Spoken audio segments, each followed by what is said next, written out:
হামজার পর বাংলাদেশে আসছেন আরো দুই প্রবাসী ফুটবলার। এবার সাফ অনূর্ধ্ব ১৯ দলের ক্যাম্পে যোগ দিলেন আরো দুই প্রবাসী ফুটবলার, ইংল্যান্ডের এলমান মতিন এবং ইতালির আব্দুল কাদের।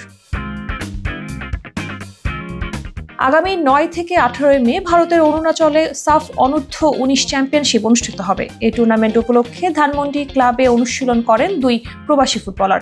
অনুশীলনের পর দুপুরে কমলাপুর স্টেডিয়ামে বাফুফে একাডেমির আবাসিক ক্যাম্পে যোগ দেন তারা। ফাহমিদুলের মতো ইতালির চতুর্থ স্তরের ক্লাবে খেলেন কাদের। অন্যদিকে এলমান ইংল্যান্ডের তৃতীয় স্তরের ক্লাবের বয়সভিত্তিক দলের খেলোয়াড়। সাফ অনূর্ধ্ব ১৯ টুর্নামেন্টের জন্য বাফুফে প্রাথমিকভাবে ৩৫ জন ফুটবলারের তালিকা করেছে। অনুশীলনে বাফুফে কর্তৃপক্ষের নতুন দুই ফুটবলার নিয়ে কোনো মন্তব্য করেননি।